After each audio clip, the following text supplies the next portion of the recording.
off.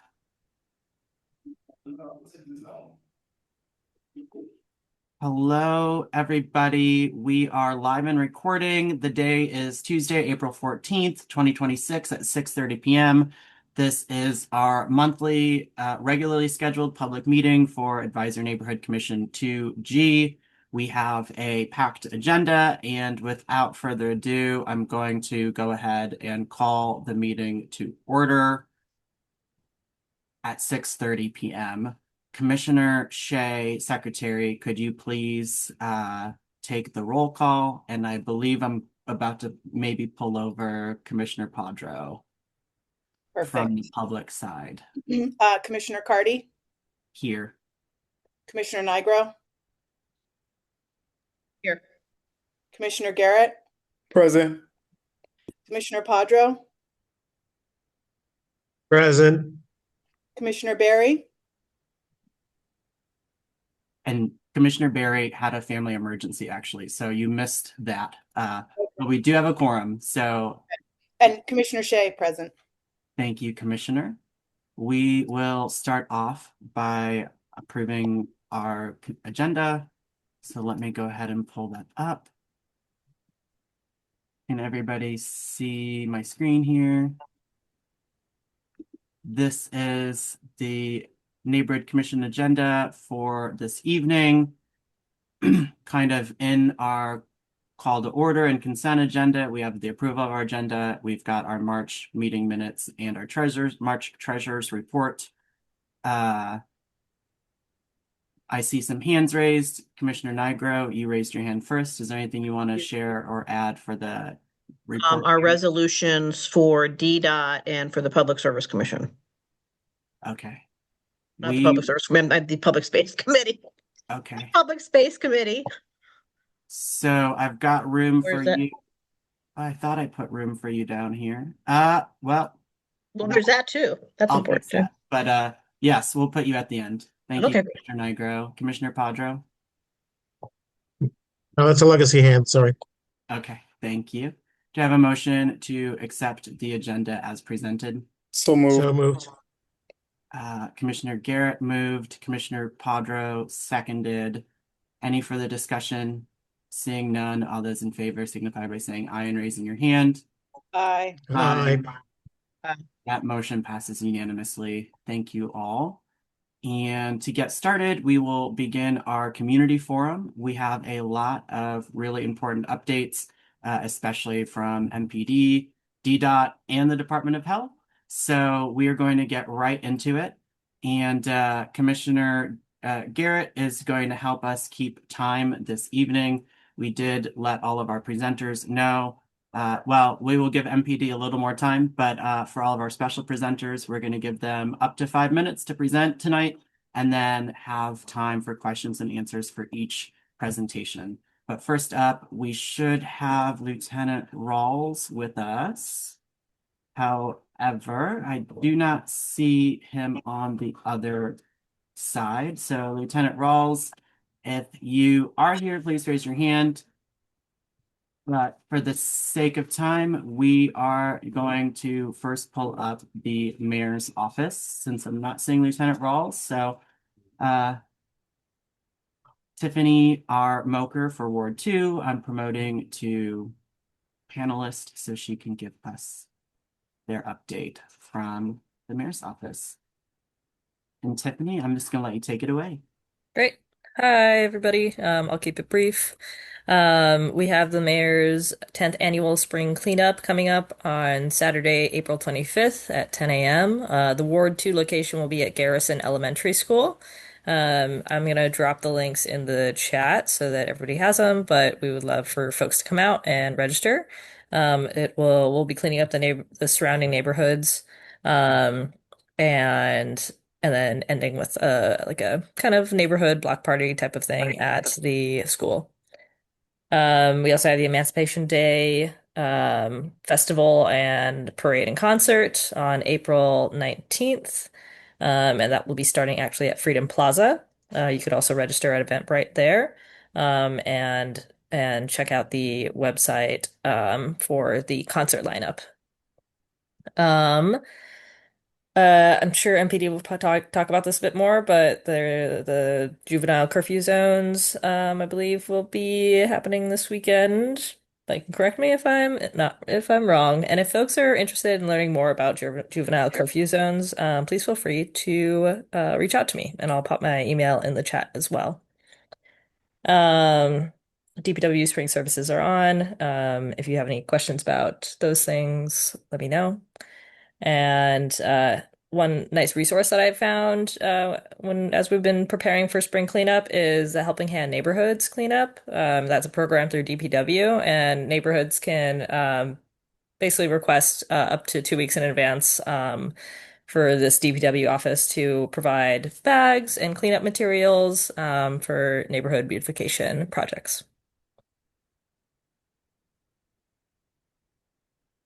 That's all I got. If you've got any questions? Thank you, Tiffany. Commissioners, any questions from the mayor's office? I will just add that I know Tiffany has been working with all of us to schedule core walks through our single member districts. I believe you did one in Oh, 2GO3 and with Commissioner Garrett. And I know we had a walk. So the mayor's office is doing a lot of work in our community. And I do really appreciate the time and attention because we have a lot of work to do in the neighborhood. yeah, thank you for reminding me. Yes, we did do a core walk this morning. And there was actually a new thing that was brought up by a resident who ended up coming out. There's been a couple of bike and vehicle collisions at the intersection of Rhode Island and Ninth Street. So we're gonna bring that up with DDOT to see what we can do to protect our bikers on that corner. And I was actually biking up that earlier today, and I was like, oh yeah, yeah, this feels pretty dangerous. Thank you, Yeah. Tiffany. Commissioner Shea.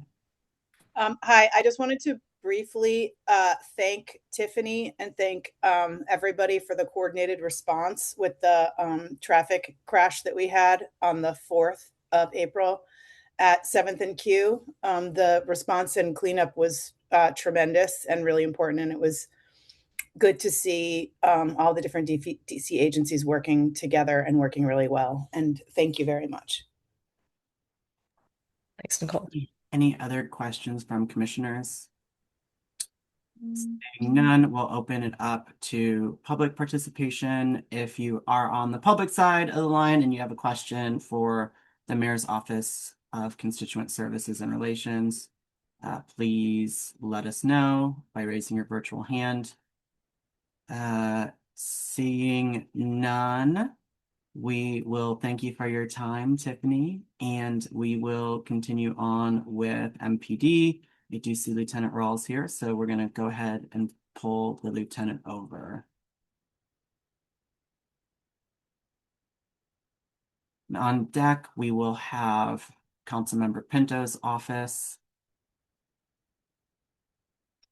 And thank you for being here, Lieutenant Rawls.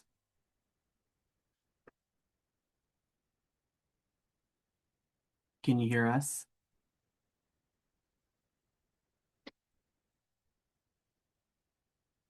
The floor is yours, Lieutenant Rawls, if you would like to give an update. And for Councilmember Pinto's office, if you could raise your hand, I'm gonna probably pull you over. I think it's Brian. Thanks. While we let Lieutenant Rawls work through technical difficulties, I'm just gonna go ahead and pull over Brian Romanowski from Council.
multiple times trying to figure out what the maintenance is going to be, with no one responding back. It took a resident to go up to a contractor to ask them where they're from, who they're with, and what their scope of work was to get some answers. And we found this out 2 days ago or yesterday when they were doing the work. And secondly, the quality of work that they've done was not the greatest. Inconsistent from block to block. Um, there's still leaf residue in the storm drain where it's blocking, so it's the purpose of it is not going to fulfill its purpose. We have residents on the Fifth Street, Fifth and S that have paid vendors to come and clean out these stormwater drains because the lack of answers we've received from DDOT. And then I also think it is insufficient to say that DDOT has proposed these solutions, but after the 2-year warranty of them, that there is no money left to fulfill the maintenance. And then that's not acceptable. If this is the case, then don't install them. We should not, as a community, spend our tax dollars on implementation that's supposed to help our community that struggles with flooding, and you tell us that we don't have no money to continue the resolution for them. And even within the 2 years, it's not our responsibility. If we're hiring a vendor to maintain them for 2 years, then they should provide us a schedule for an expectation of them coming on a weekly, monthly, quarterly, yearly basis to inspect them to see what they're doing to fulfill its purpose. The oversight of this is absolutely unacceptable, and it's disappointing to hear that after the 2 years there is no plan, and we expect residents to jump into these things to clean them out because the city has no money, or we have to beg the city to fund them when they're doing the implementation of them. It's upsetting to hear that. Take that back to whomever, but we have to do better as we're trying to solve issues within our community, but yet the lack of oversight and the funding from the government is subpar. Unacceptable. Thank you for that feedback. You're not alone in the frustration. And I'll make sure to take this back to our stormwater management team so that they're aware. And, there is a possibility for funding in the future. So thank you for your concern on this issue. We have 2 years to figure it out. I think we need to start working now. Agreed. Thank you, Commissioner Garrett. Commissioner Nigro, followed by Commissioner Shea. Hi, Christoph, how are you? So How are you? listen, I sent you that email about the speed bumps in the alley, the big alley between New York Avenue and M Street. And the response that Tiffany and I got back was 2027. Well, that's not good. So when can we get those speed bumps? Because it's dangerous back there. Someone's going to die. Right. Well, we have a couple locations. The speed bumps that Commissioner Nigro is referring to are plastic speed bumps that we install in alleyways. There's only a couple locations across the city where these alleyways are kind of used as cut-throughs, and residents have been complaining about these. So in the past, we added some plastic speed humps. These get torn up typically every year around the winter, so they require a lot of maintenance. Listen, it's been longer. It's been there 4 years. So listen, come on. They've been missing for 4 years, or No, they just been missing like for I don't know how many months they've right. been tore, but they've been there for a long time, so they haven't been replaced every year. Okay. Well, there are a couple of locations where they have to get replaced every year. And so they require a lot of maintenance. But we have a crew that, is going to go out and deploy a bunch of them at the same time. So, Oh, great. Don't forget about us. And I have a question. Now that I'm a public space expert, going back to Commissioner Shea's vending machine situation, what is that? What is that thing called? I guess it's called. So if it doesn't have a permit on public space, can't just DDOT remove it? Is it? I mean, let's not overcomplicate this. Am I correct? That's not exactly how our process works, but yes, we would then put a notice on whatever is in public space without a permit, Yeah. and let them know that they have to acquire a permit.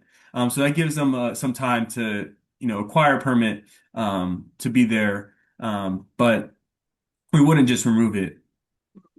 And if they refuse to cooperate, then we start to levy fines on the group that has put it in public space, and then potentially remove it down the line. Wait. Why would you fine them if you don't even have a permit? You just go, okay, no permit, goodbye. And that makes no sense. You're And fining what? And I'll just share that I've been in email communication with DDOT and DC Health since at least October. When I go back and look at my emails, I know it's going to be more like August or earlier. And that both agencies are aware that this vending machine is there without a permit. HIPS is aware. HIPS has been on several of these emails. So I guess I have more questions now. Why hasn't this posting happened that you said is supposed to happen?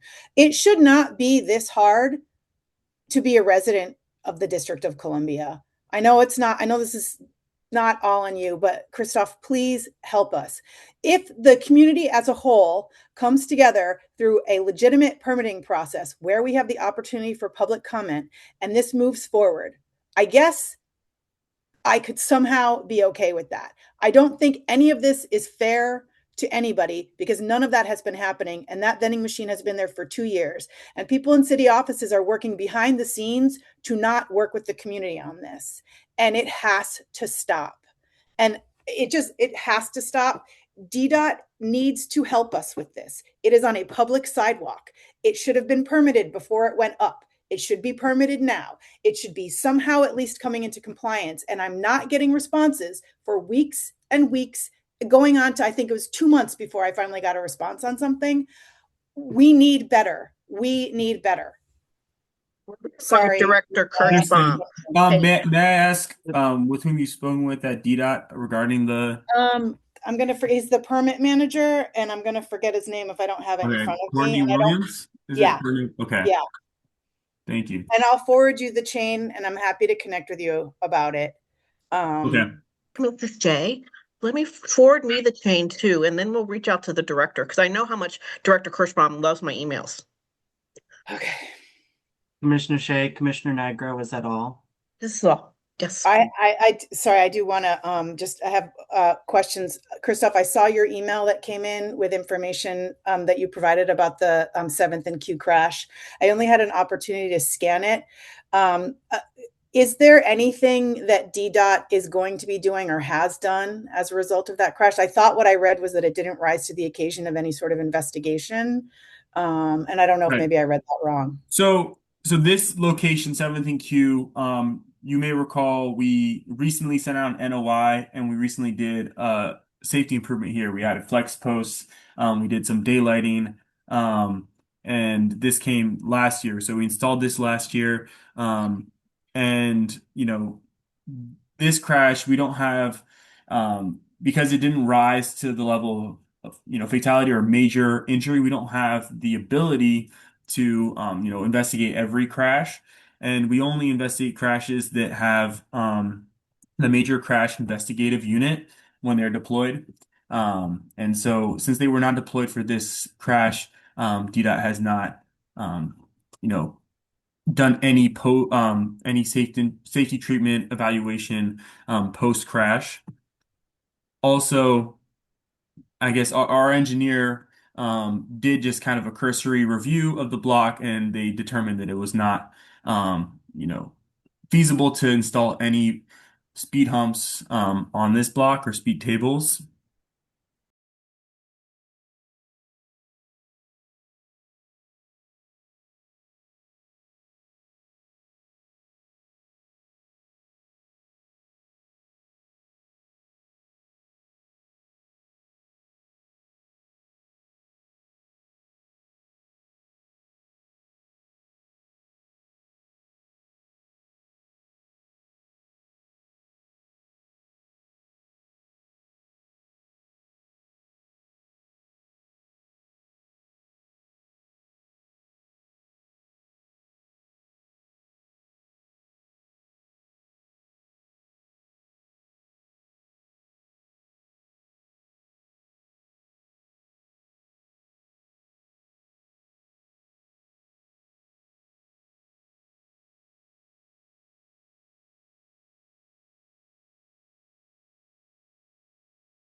That's okay. We do need to come up with a solution. So understood. Just want y'all to know that we are taking every constituent request seriously, and that is top of mind. Thank you. Yeah, so I'd like to put forward a motion that we table the requested bike lane shift review at New Jersey Avenue and Rhode Island Avenue until our next meeting. Seconded. Seconded by Thank you. Commissioner Padro. Any further discussion? Seeing none, all those in favor signify by saying aye and raising your hand. Aye. Aye. That motion will be tabled until next meeting. Next up on and thank you, Chair Maggie, and all the great work that TAPS is doing. You're giving us a lot to think about and a lot to discuss, so always excited to be proactive when we can. Yeah, thank you. Next up on our agenda, we're moving into 2G06 for some zoning, planning, and historic preservation items. First up on the docket there is going to be 611 L Street Northwest, and this is request for support in upzoning from a residential to an MU8 designation. We would communicate this to the zoning board. And I'm going to bring over Rich, who is raising their hand to speak. This was put forward as a supportive recommendation from the Zoning, Planning, and Historic Preservation Committee. And this is also, again, in Commissioner Nigro's single-member district. And I asked Rich to tee it up to kind of explain what's going on. This is a well-known building that nothing's been going on for a minute. So we welcome Rich. So we welcome the change. And I don't know if you want to bring where's Robert's on. Robert, if you want to add anything, please raise your hand, or we can let Rich explain the project to us. Let's have you go, Rich. All right, great. Thanks for having me. The reason I'm joining the call today is because I'm the owner of 611 L Street, and I'm in the middle of a zoning map amendment application where I'm applying to go from a RA2 zone to an MU8 zone. And the reason is an RA2 designation is a low density residential designation. And the city's future map use has already designated this corridor, this area, as a commercial and residential medium density designation zone. We even share a property line with another property. I'm sure everyone's familiar with it. It's the property on the corner of 6 and L. It's also been sitting unused for a long time, and they're currently zoned MU8 already, MU8A. So what we're asking for is not for anything new, but just to bring the zoning at 611 up to date with the city's plans and the economic plans for the area. You know, if we were allowed to be mixed use, there'd be a lot more opportunity for businesses and just something that the area and the residents can find useful as opposed to what it is now. Thank you, Rich. Any questions from commissioners or Commissioner Nigro? I'll give you deference since this is in your single member district. I'm just going to say that we are excited that there'll be some movement with this building. And so I did put it out to my constituents, as you know, on all my social media meeting. I talked to people. They just wanted something to be done. So, because it's just been empty. So, you know, they would love something larger, like a hardware store, but that's not really probably viable. So, you know, if something can be mixed use in that space, it's a great space. It's long, not too terribly wide. And then of course there's always the parking issue because it's just alongside of an alley. So there's no parking, as you would say, right? Am I correct, Rich? There is zero parking. And it backs up. It's literally next to what is owned by the United House of Prayer, 1100 6th Street, which has no movement on it. So any movement on this quarter, we would welcome activation. There has been some Unfortunate, some crime on that corner with drug sales and all that recently, so it would be great. Any other questions from commissioners? Commissioner Padra? Yes, Richard, do you have any site plans or a photograph of the location, et cetera, to share with us? Oh, well, I have the official DC zoning map, which will give us an overview, a bird's eye view of the zoning, if that's too useful. Yeah, Should I share my screen?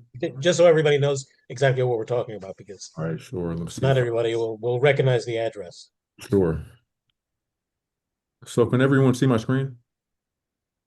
Yes, we can. All right, sure. So this is L Street here, and this is the property here. It has this blue dot on it. It's a very unique building. It's one of the few standalone buildings downtown. And here's the corner unit, which is already zoned in MU8A. And here's the property where I'm applying for, and as you can see, is zoned RA2. Although the future land use map, like I mentioned, is already zoned for commercial medium density zoning and residential medium density zoning.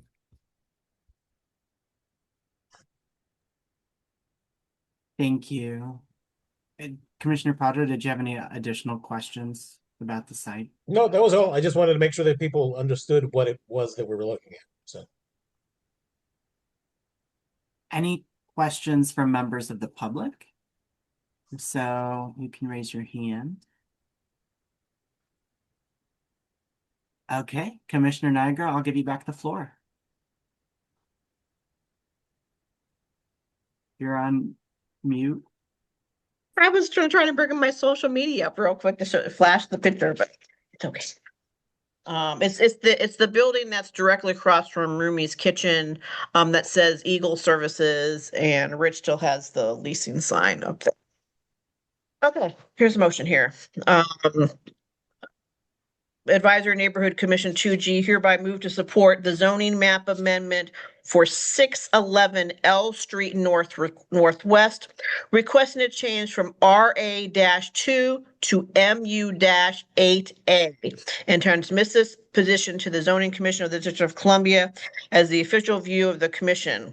The property is located within a rapidly evolving mixed-use corridor where adjacent parcels are already zoned MU-8A, MU-8B, MU-9B, and D5, making MU-8A an appropriate and consistent designation. MU8A supports moderate to high density mixed use development, including residential and neighborhood serving ground floor uses, which aligns with the existing and emerging character of the L Street Northwest corridor. The proposed zoning is compatible with the future land use map, the FLUME, designations for the surrounding area, which calls for moderate to medium density commercial and residential development.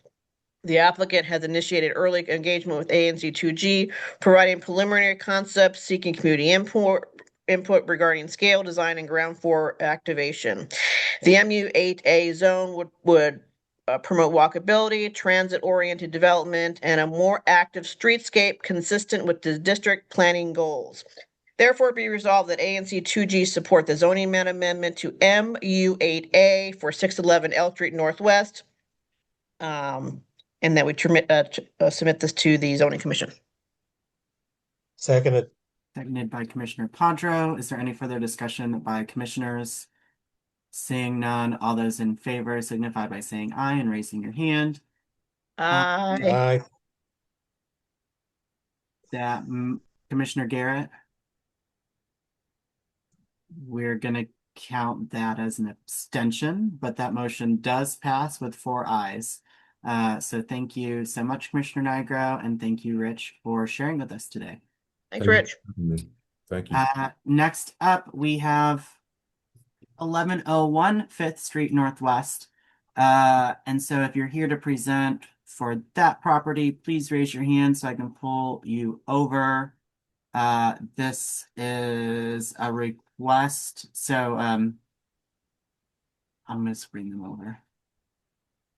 This is also in Commissioner Nigro's district.